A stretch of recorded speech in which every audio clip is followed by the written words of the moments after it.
Bueno, buen día. Eh, Hoy vamos a continuar entonces con el temario de las clases correspondientes al ciclo de este año de la cursada de anatomía. Y en el día de la fecha vamos a hablar respecto de lo que es el peritoneo. El peritoneo es un tema muy complejo de abordar, ya que tiene eh, se puede encarar desde muchos puntos de vista, y a mi entender eh, les recomiendo en lo personal eh, leer previo a la lectura de los componentes anatómicos, tomarse un tiempo y hacer un repaso, una lectura de lo que es el desarrollo embriogénico y embriológico de lo que es el tubo digestivo en sí, ya que es muy complejo y gran parte del entendimiento de el componente peritoneal anatómico tiene su explicación en el desarrollo de las asas intestinales del tubo digestivo. Bien, eh, bien, el peritoneo por definición es una monocapa celular de características cerosas que va a cubrir a las paredes del abdomen y de la pelvis y que va a cubrir a los órganos que van a estar ubicados en estas cavidades. Entonces, de esta manera se va a determinar que existen dos hojas peritoneales, una hoja peritoneal que va a cubrir a la pared, peritoneo parietal, y una hoja que va a cubrir a las vísceras u órganos internos, que se va a denominar peritoneo visceral. De esta manera nosotros podemos clasificar a los órganos en base a esta definición como peritoneales, retroperitoneales primarios, retroperitoneales secundarios e intraperitoneales. Consideramos órganos peritoneales a aquellos órganos que tienen una cobertura parcial o casi completa de lo que es la hoja visceral. Consideramos a los retroperitoneales primarios a aquellos órganos que en lo que es la embriogénesis han sido siempre componentes externos y nunca han estado en contacto directo respecto de lo que es el componente de la hoja parietal o de la hoja visceral. Este es el caso específico de los órganos que van a formar parte del retroperitoneo, que son los órganos que van a estar fundamentalmente agrupados en el componente del sistema urinario, que vamos a ver más adelante. En el caso de los órganos retroperitoneales secundarios, podemos considerarlos aquellos órganos que inicialmente tuvieron una cobertura completa o parcial eh, de lo que es la hoja visceral, pero que con el desarrollo embriogénico de lo que es la introducción de las asas intestinales dentro de lo que es la cavidad abdominal, se va a producir una fusión de la hoja visceral con la hoja parietal, generando lo que se denominan fases de coalescencia. Ya lo vamos a explicar un poquito más y lo van a entender un poquito mejor cuando lo veamos con los ejemplos. Pero básicamente los órganos retroperitoneales secundarios fueron los que son órganos que inicialmente fueron peritoneales, pero que en el desarrollo de las modificaciones que sufre las asas intestinales pasan a tener una capa sola de cobertura, haciendo que se transformen en retroperitoneales. Y por último, los órganos intraperitoneales, ejemplo único, el ovario, son los órganos que no estuvieron en contacto en su génesis no estuvieron en contacto con la capa peritoneal, pero para llegar a la locación final eh, de lo que es el desarrollo final de embriológico, penetran, rompen la pared peritoneal y quedan alojados dentro de la cavidad peritoneal en sí. Acá quiero hacer una pequeña salvedad porque hay algunos autores que hablan de órganos subperitoneales y en ellos incluyen a los órganos que van a estar ubicados en la región pélvica, como pueden llegar a ser los órganos genitales internos femeninos, ¿bien? Y los categorizan como órganos subperitoneales, ¿sí? Pero bueno, no es lo que clásicamente podemos observar en la gran mayoría de los libros, pero quiero hacer esa pequeña aclaración. De esta manera, en estas tres imágenes, nosotros aquí lo que estamos viendo es una porción de un asa de ilion o de yeyuno, donde nosotros acá tenemos la víscera con su cobertura de peritoneo visceral, ¿bien? Esto vendría a ser el extremo libre, y del otro lado vamos a tener el extremo mesentérico o mesenterial, bien, donde vamos a tener las dos capas de peritoneo visceral, pero que se va a adosar, va a tener dentro de su espesor grasa y todo lo que es el componente, ¿sí? Básculo nervioso. Bien, de esta manera, este es el ejemplo clásico, bien, clásico, de lo que es un órgano peritoneal.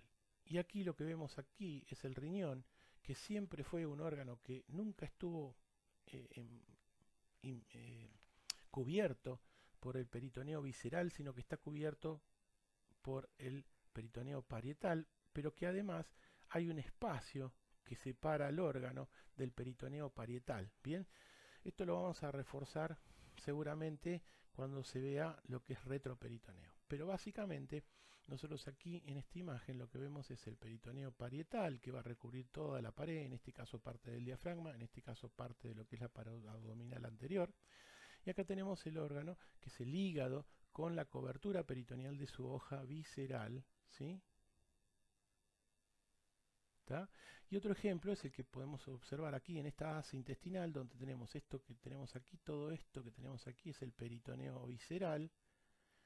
Bien, no, perdón, esto es colon transverso, esto es la asa intestinal del yeyuno ilion. Bien, entonces, igualmente es lo mismo. Bien, aquí lo tenemos. Bien, y esto es la raíz del mesenterio, ¿sí? Que es peritoneo visceral, y por aquí transcurren los vasos, que van a llevar la irrigación y la inervación, ¿sí? El componente vascular nervioso va a ir por la raíz del mesenterio. Entonces tenemos un borde libre y tenemos un borde mesenterial, el punto donde hay una pequeña área de la víscera hueca que no está cubierta por el peritoneo visceral. Bien, esto es entonces el ejemplo clásico de lo que es un órgano peritoneal, y esto es el ejemplo clásico de un órgano retroperitoneal. Eh, en esto acá, en esta imagen, lo que nosotros observamos es el pack duodeno-páncreas, duodeno aquí, páncreas acá, bien, y en esta imagen lo que vemos es una fase previa al desarrollo final, donde nosotros vemos que tenemos el páncreas, tenemos el duodeno y tenemos la cobertura de su peritoneo visceral, bien, y aquí tenemos el peritoneo parietal retroduodeno pancreático, y acá vemos como si fuera un fondo de saco. Bueno, esto es un punto intermedio del desarrollo donde se están acomodando las asas intestinales, están a punto de generar lo que se llama rotación intestinal. Y lo que va a suceder es que el páncreas y el duodeno se van a adosar, generando que el peritoneo visceral con el peritoneo parietal entren en contacto.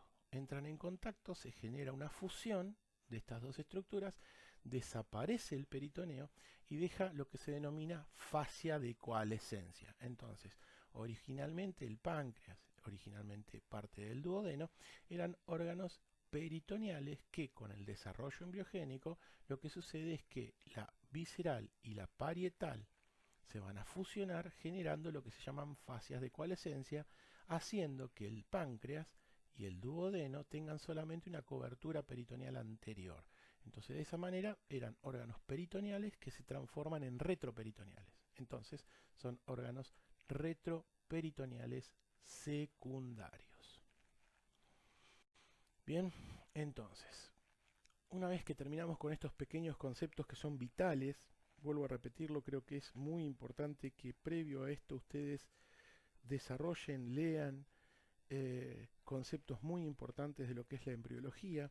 Si yo quisiera agregar datos, vuelvo a repetirlo, si quisiera agregar datos embriogénicos o embriológicos, mejor dicho, lo único que generaría sería aumentar mucho la longitud del video y no es mi intención. Mi intención es que fijen conceptos importantes respecto de lo que es la topografía. Entonces, en base a lo que es estas fusiones a través de lo que son las fascias de coalescencia y disposición de los distintos órganos, la cavidad abdominal va a terminar teniendo ciertas divisiones, que es comúnmente lo que ustedes van a conocer con el nombre de división topográfica de abdomen quirúrgico o abdomen abierto, que creo que es la finalidad más importante del video, quiero que terminen entendiendo esos conceptos. Bien. De esta manera, en esta imagen, lo que estamos viendo es una pared posterior abdominal con la remoción de las vísceras abdominales. En esta región nosotros lo que deberíamos encontrar sería el hígado, el cual no está. Acá deberíamos encontrar el estómago, aquí el bazo, aquí deberíamos encontrar el colon ascendente, aquí deberíamos encontrar el colon transverso, aquí el descendente, aquí el colon sigmoideo y parte de lo que es la parte superior del recto. Bien, y aquí deberíamos encontrar la inserción de la raíz del mesenterio, cosa que no tenemos. Entonces aquí se ha removido todos esos órganos para poder observar detenidamente la pared posterior y ver la fijación de esos órganos a la pared posterior, porque esa fijación, ¿sí?, va a estar determinada por las hojas, la fusión en algunos casos de las hojas parietales con las hojas viscerales, o simplemente las viscerales cómo van a tabicar esta cavidad abdominal para generar esa compartimentación que ocurre dentro del abdomen. De esta manera, empezar trazando una línea imaginaria desde el punto más alto del colon ascendente. En este punto el colon ascendente, ¿sí?, este es el colon, esto no es el colon, esto es el punto donde se insertaría, donde estaría aplicado el colon. Bien, el colon ascendente se transforma en colon transverso. Este es el ángulo, ¿sí?, cólico derecho, que está en íntimo contacto con el polo inferior del riñón. ¿Sí? Trazamos una línea que va desde este punto hasta el punto más izquierdo, más hacia la izquierda, que vendría a ser el ligamento frenocólico, ¿bien? ¿Sí?, que estaría ubicado en el otro ángulo, ¿sí?, del colon transverso. El colon transverso se fija a la pared posterior a través de lo que es un mesocolon transverso. O sea, vendría a ser dos capas de peritoneo de tipo visceral, ¿bien? Y es una estructura de tipo laxa, ¿bien?, móvil. Esta fijación entonces comienza en el polo inferior del riñón, cruza aproximadamente cortando a la segunda porción del duodeno a la mitad, luego entra en contacto con lo que es la cabeza del páncreas, luego en contacto con lo que es el cuerpo del páncreas, y a medida que va avanzando hacia la izquierda, va ubicando y generando, o buscando, mejor dicho, el borde inferior del páncreas. De esta manera, inicialmente tenemos parte de lo que es la cabeza del páncreas y cuerpo del páncreas por debajo de esta línea, pero casi la totalidad de la cola del páncreas está por arriba de esta línea. Luego vamos a realizar la marcación de lo que es la fijación del colon ascendente. La fijación del colon ascendente es bastante tradicional, es simple, se va a adosar a la grasa retroperitoneal. En este nivel vamos a tener parte de lo que es el componente ilíaco y psoas como músculos a tener en cuenta, cuadrado lumbar, y llegando hasta la región del riñón. Bien.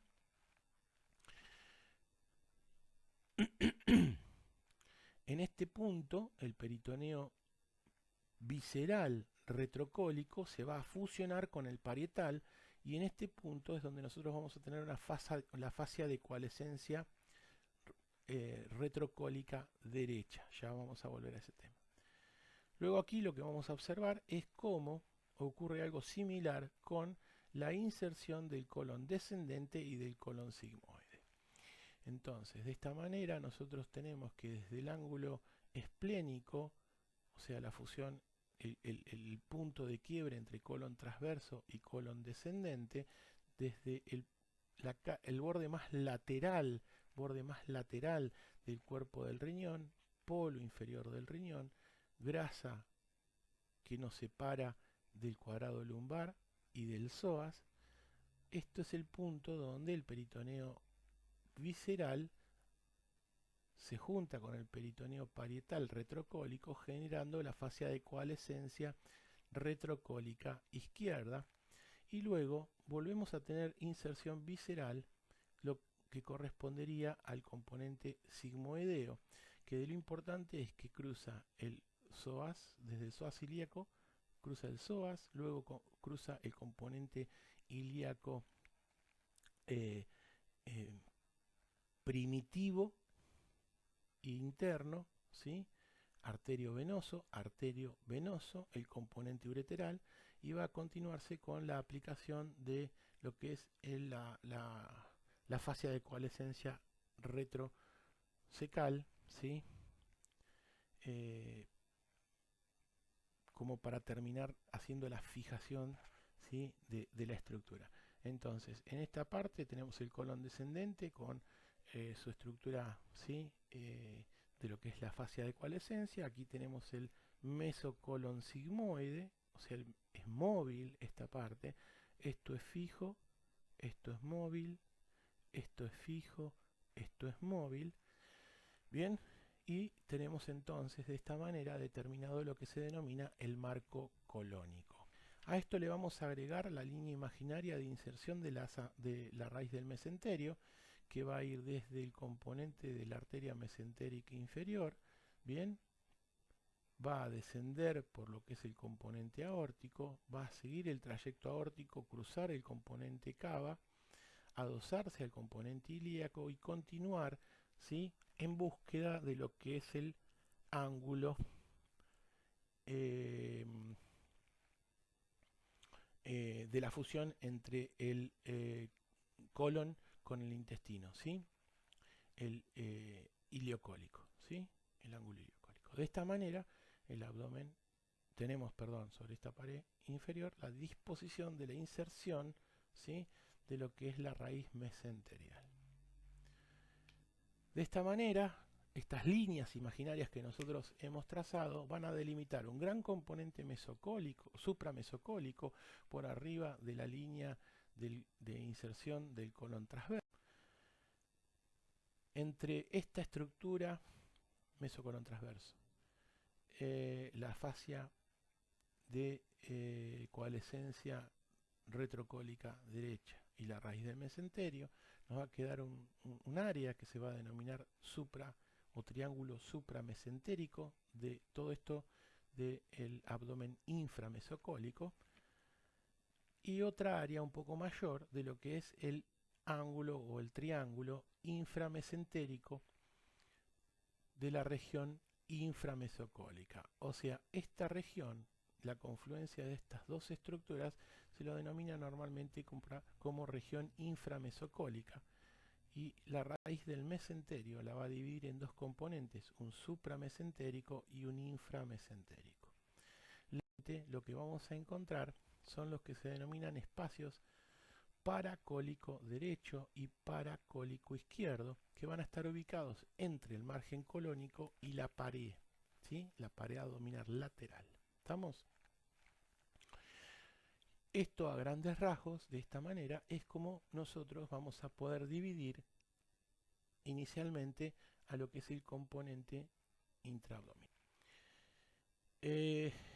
Ahora nos vamos a dedicar a la parte de lo que es el abdomen supramesocólico, que es la parte más compleja, a mi entender, como para que ustedes entiendan cómo se divide el abdomen superior, la formación de las celdas y los OT.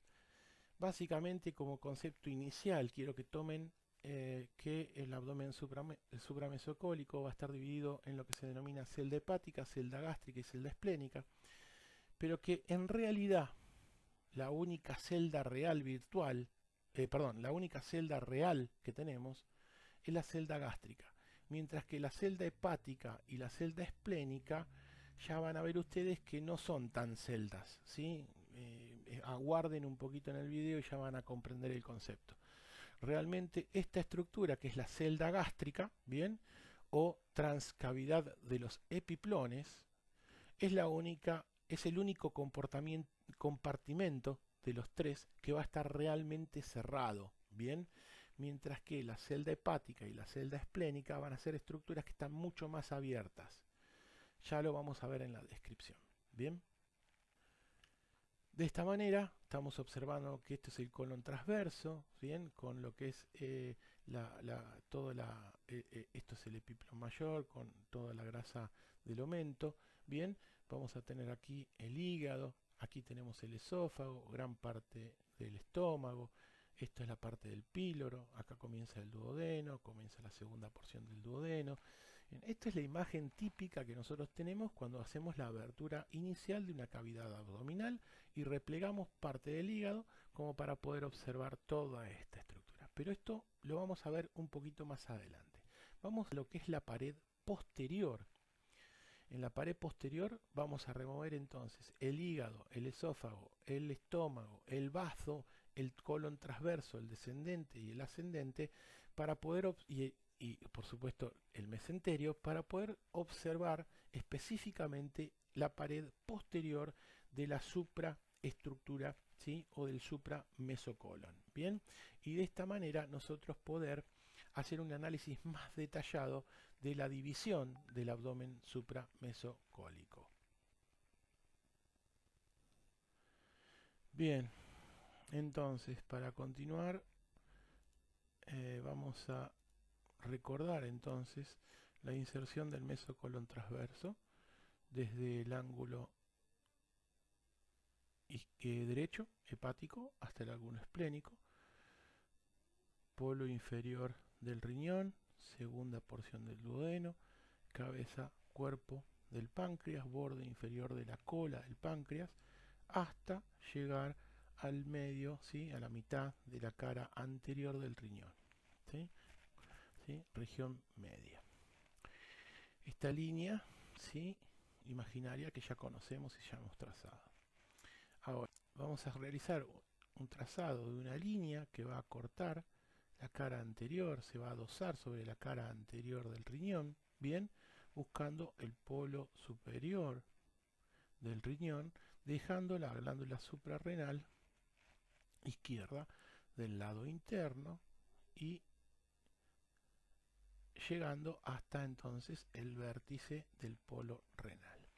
Esta línea, ¿sí? Corresponde, ¿sí? A lo que se denomina ligamento espleno-renal. Luego continuamos una línea más, ¿sí? Buscando desde el punto más alto de esta línea a lo que es el borde libre del esófago, bien, adosado sobre lo que es la pared diafragmática, separada por grasita, bien, y esto correspondería al ligamento gastrofrénico, bien, ya lo vamos a ver en otra imagen, ligamento gastrofrénico. Saltamos el esófago con el componente vascular y vamos a trazar una línea en la inserción de lo que es el ligamento venoso del hígado. Luego marcamos el margen de la hoja inferior y la hoja superior izquierda del ligamento coronario que se conoce con el nombre de ligamento triangular izquierdo. Marcamos el punto de llegada que va a tener el ligamento falciforme del hígado. Luego vamos a marcar la hoja superior del ligamento coronario del lado derecho. Marcamos la inserción de lo que es la hoja superior y la hoja inferior, casi en contacto, el extremo derecho del ligamento coronario, que es lo que comúnmente se conoce con el nombre de ligamento triangular derecho. Y por último, marcamos todo el recorrido de lo que es la hoja inferior del ligamento coronario derecho, que se va a apoyar sobre todo lo que es la estructura de lo que es el polo superior del riñón, la glándula suprarrenal, todo el componente anterior cava y se va a ascender en forma vertical sobre lo que es el borde izquierdo de la cava ascendente hasta llegar a la altura aproximada de la llegada de las venas suprahepáticas a la propia cava y buscar, ¿sí?, el punto del ligamento, el punto de inserción diafragmático de lo que es el ligamento venoso del hígado. De esta manera nosotros vamos a tener este esquema, ¿sí?, de lo que son los componentes de fijación de los órganos abdominales, y es así que vamos a tener un sector bien hacia la izquierda, bien limitado, un sector que va a estar también bien limitado hacia el componente derecho, un pequeño sector que vamos a dividir por el punto teórico donde tenemos el hilio hepático, que no lo tenemos acá, pero que lo vamos a ver en una imagen distinta. Y por último, esta región central en este esquema. Estas 4 divisiones van a corresponder este segmento, el ubicado más hacia la derecha, a lo que es la celda esplénica. Fíjense que esta celda, si bien acá tenemos un ligamento que es el ligamento frenocólico derecho, frenocólico izquierdo, que vendría a ser el límite, es una celda que está abierta lateralmente y en forma inferior y se continúa con el espacio paracólico izquierdo. Una región central, que es la celda gástrica o transcavidad de los epiplones propiamente dicho, y 2 sectores que van a estar ubicados sobre el lateral derecho, que van a corresponder a los 2 sectores de lo que se denomina celda hepática, con su componente iliar o infrahepático y su componente superior y lateral, que se denomina suprahepático. Estas 2 estructuras componentes de la celda hepática van a estar evacuando o van a estar cayendo, no hay una, hay una continuidad, ¿sí?, hacia lo que es el componente paracólico derecho.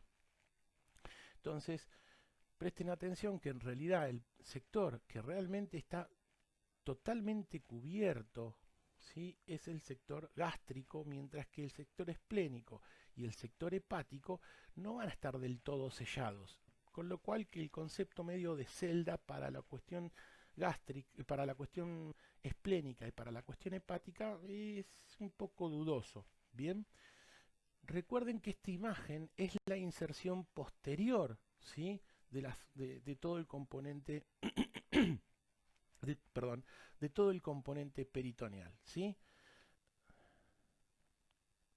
Volvemos entonces, ¿sí?, a ver esta imagen, ¿sí?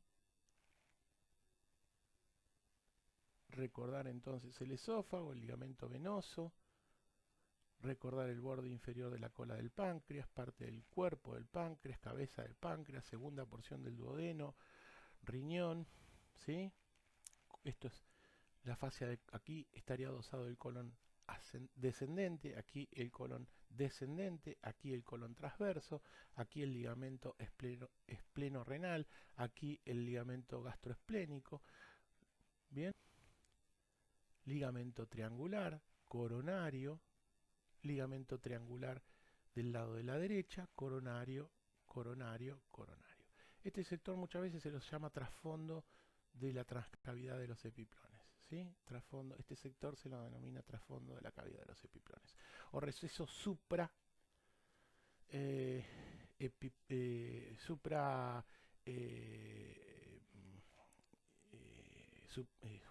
se me escapó el nombre, receso supraomental, no me salía el nombre, perdón. Nosotros a esto le tenemos que agregar todas las vísceras. Entonces, debemos imaginarnos toda esta imagen que ya venimos desarrollando con la colocación del hígado. Entonces, gran parte de la estructura que va a contener y ser el techo y la pared derecha del componente de la celda gástrica va a ser el propio órgano hígado, o sea, la propia glándula. En el sector que va a estar ubicado entre el hígado y el duodeno, ¿sí?, vamos a poder encontrar el punto de acceso a la transcavidad de los epiplones, que ya lo vamos a ver con un poco más de detenimiento. Con lo cual, la cara anterior de la transcavidad de los epiplones va a estar dada por todo lo que es parte del hígado en un segmento que aquí no se puede apreciar, pero va a estar determinada fundamentalmente, ¿sí?, por lo que se denomina epiplón menor, con sus componentes hepatoduodenal, hepatogástrico y hepatoesofágico, ¿sí?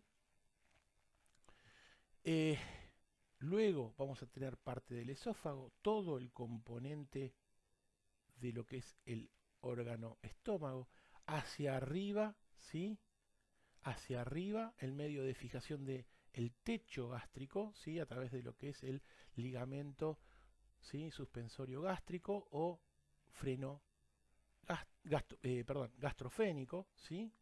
Y lateralmente, a la curvatura mayor, vamos a tener lo que se denomina el epiplón mayor, que va a estar dividido en dos sectores. Un sector que va a estar formado por lo que es el epiplón gastroesplénico y un sector que va a estar formado por el sector gastrocólico. Y de esa manera nosotros complementamos lo que es la cara anterior de lo que es la estructura de la celda gástrica. De esta manera vamos a hacer un corte sobre lo que es el epiplón mayor. Es algo que es un abordaje quirúrgico clásico, y vamos a ver las estructuras que ya hemos nombrado, parte del cuerpo del páncreas, cola del páncreas dentro de esta estructura, ¿bien? Y acá vamos a tener entonces parte del hígado, ¿bien? Y acá vamos a estar viendo entonces el ligamento gastroesplénico, acá gastrofrénico, lo que va a sostener el estómago del diafragma, y fíjense bien entonces la pared más derecha, ¿sí?, de las transcavidades de los epiplones, el corte de lo que es la porción gastrocólica. Estamos viendo la transcavidad abierta. Acá tenemos la vena cava y aquí tenemos el paso del pedículo hepático. Entonces, entre este alambre que están viendo en esta imagen, está pasando entre lo que es el componente cava y por delante el componente del pedículo hepático, que está incluido dentro de lo que es el epiplón menor. Bien, esto es el foramen, ¿sí?, el foramen omental, bien, que es lo que es el punto de entrada, ¿sí?, a la transcavidad de los epiplones, ¿sí?, o celda gástrica. De esta manera ustedes pueden apreciar perfectamente que es un compartimento casi sellado, ¿bien? Y este alambre que ustedes ven aquí, esta imagen de este alambre, se está ubicando entre el cuadrado, el lóbulo cuadrado del hígado y las estructuras de la pared posterior, ¿bien?, donde estamos llegando al receso omental, ¿sí?, que era esa estructura que no me salía el nombre inicialmente cuando hice la descripción sin los órganos abdominales. Entonces, viéndolo en un corte de características axiales, lo que vamos a ver es el páncreas, ¿sí?, en su porción supramesocólica. Vamos a ver la pared posterior del estómago recubierta por el peritoneo visceral. Vamos a ver el epiplón menor. Vamos a ver el componente del pedículo hepático. Vamos a ver el componente cava. Y aquí, bien, tenemos entonces el hiato de Wislow o foramen omental, que es el punto de entrada a la transcavidad de los epiplones. Y esto que vemos aquí, entre el peritoneo visceral de la cara posterior del estómago y el peritoneo visceral de la cara anterior del páncreas, bien, tenemos la transcavidad de los epiplones, ¿sí? Más hacia arriba no tenemos el páncreas y tenemos las estructuras que antes he nombrado ya en otra instancia. Fíjense entonces cómo la celda, tenemos entonces aquí la celda esplénica y esto es la celda gástrica. Faltaría parte del hígado como para poder, este sector, ¿sí?, correspondería a la celda subhepática o infrahepática o iliar, que comúnmente se denomina, que es una de las celdas que componen el componente lateral derecho, ¿sí?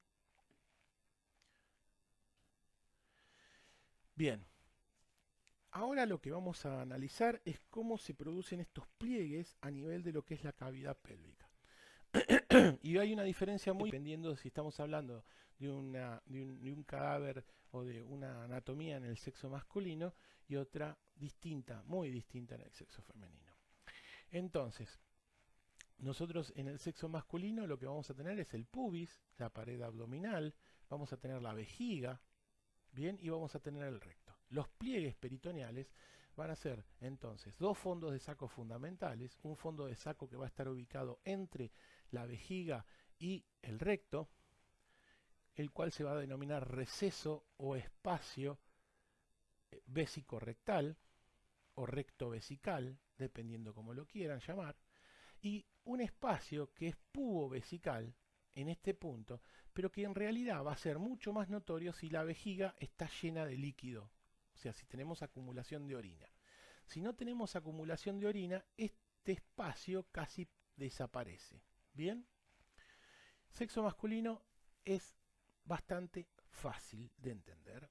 Todas las estructuras donde se adosa el peritoneo, ¿sí?, a nivel inferior. En el caso de la mujer es un poco más complejo.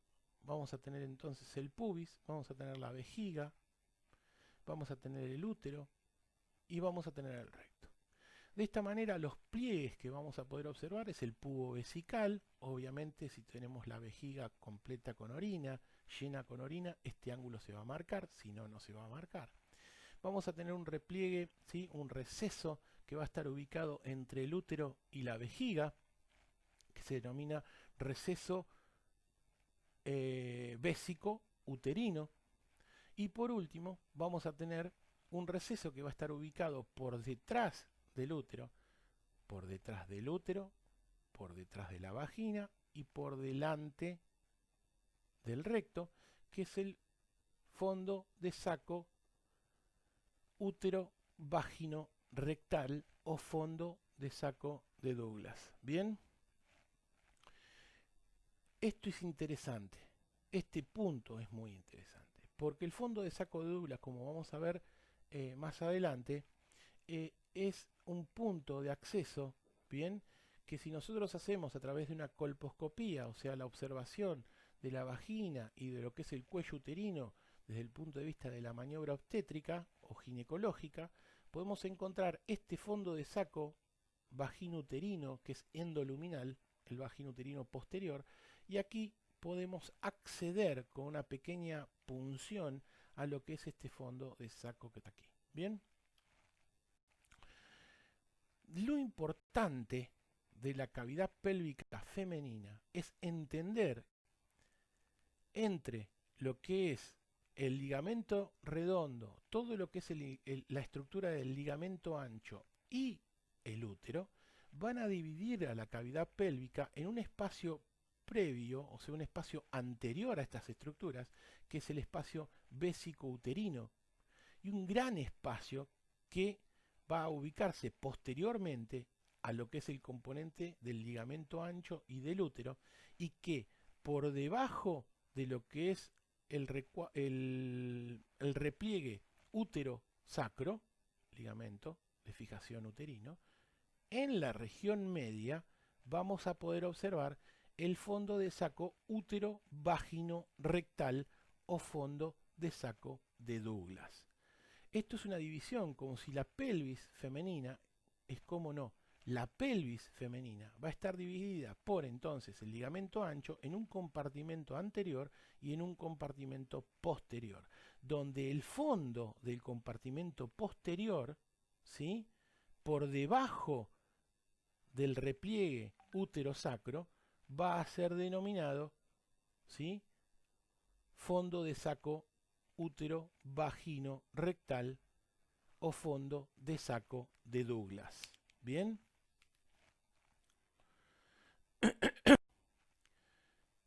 en lo personal me resulta bastante impráctico, ¿sí?, el hecho de utilizar nomenclatura que utilice nombres para designar estructuras anatómicas. No me parece del todo correcto. Lamentablemente, en años superiores de nuestra facultad, estos nombres son muy utilizados en cirugía, en obstetricia, gineco, bien, incluso en clínica son muy utilizados.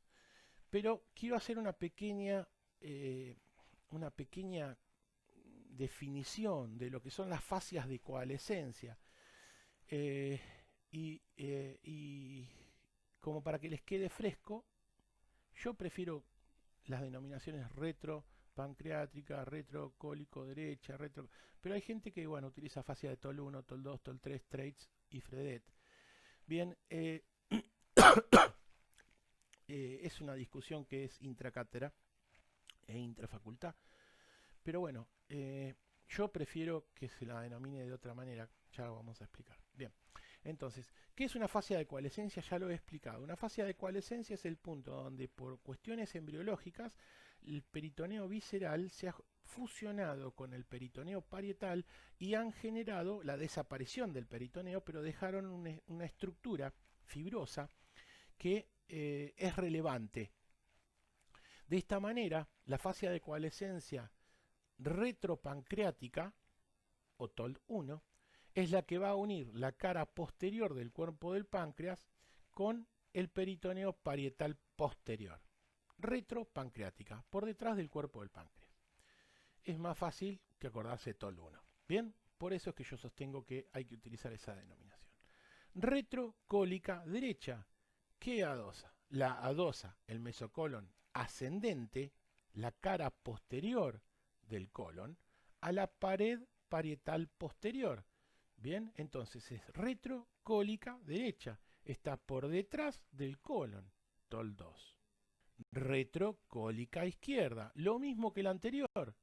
El mesocolon descendente se transforma y se fija a la pared parietal posterior. O sea, el peritoneo visceral posterior del colon descendente se fija a la pared posterior, formando la fascia retrocólica izquierda, o 3, fascia de TOL 3. El punto donde la fascia visceral duodeno-pancreática, o sea, que une la cara posterior del duodeno y de la cabeza del páncreas al peritoneo parietal, retroduodeno-pancreática, es la que comúnmente se conoce con el nombre de TRAITS. Y por último tenemos la fascia de FREDET, que es la preduodeno-pancreática. O sea, la porción en la parte más superior de la de TOLD, 2, de esta, bien, va a haber un adosamiento del peritoneo visceral de la cara anterior del duodeno y de la cabeza del páncreas con el colon. Entonces, en esta imagen lo que tenemos es el colon derecho, esto es previo a la formación de las fascias y esto es posterior a la formación de fascias. Acá tenemos la retrocólica, TOLD, retrocólica. Esto se funde con esto, TRACE, retroduodenopancreática. Esto se fusiona. Y esta es la de FREDET. Esto se fusiona. Bien. Entonces, retrocólica derecha, retroduodenopancreática, preduodenopancreática. Y con esto estamos culminando con lo que es el video del día de la fecha, que a mi entender he tocado los temas más trascendentes de lo que es el concepto de peritoneo. Se puede abordar este tema de otras maneras, es un tema vuelvo a repetirlo, es un tema extremadamente complejo, un tema muy difícil de explicar, es un tema muy difícil de entender, debido a que se juntan muchos conceptos embriogénicos, conceptos del desarrollo, o sea, va más allá incluso de la propia génesis, ¿bien? Y conceptos también muy importantes y difíciles de comprender de lo que son la anatomía descriptiva.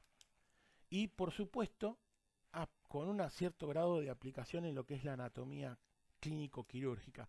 O sea que es un tema que es muy difícil de manejo, pero que a mi criterio es un tema trascendental. El buen entendimiento de esto es uno de los temas que a mí principalmente más me gusta, de lo que es abdomen, ¿sí? Es un tema de que si el alumno entiende estos conceptos, y hace una buena explicación de estos conceptos, es porque tiene en claro todo lo previo. Entonces es un buen tema como para hacer un análisis final de la comprensión anatómica de todo lo que es abdomen, ¿sí? Es un tema que a mí en lo personal en los exámenes finales, eh, me resulta eh, interesante tomar porque me aporta muchísima información de los conceptos que tiene el paciente, el alumno. Em, el estudiante, a veces esto le pasa bastante desapercibido, lo que uno como docente tiene que evaluar, pero el buen entendimiento del componente peritoneal abdominal, para llegar a tener un buen entendimiento de este tema, el estudiante tiene que tener un concepto de lo que es la descripción anatómica de los órganos dentro de la cavidad abdominal, que es importante. Si no, no puede llegar a desarrollar el concepto y los conceptos, no, los conceptos que son de relevancia de este tema. Bien, así que es un tema bastante interesante desde muchos puntos de vista. Es muy difícil, sí, creo que de abdomen es uno de los temas más complejos, a desarrollar, bien, pero bueno, es un tema que a mí en lo particular me gusta bastante, bien, así que bueno, con esto hemos terminado, hemos concluido y ya les digo, bueno, como siempre, cualquier tipo de duda, por favor, evacúenla con sus docentes en las actividades correspondientes. Muchísimas gracias.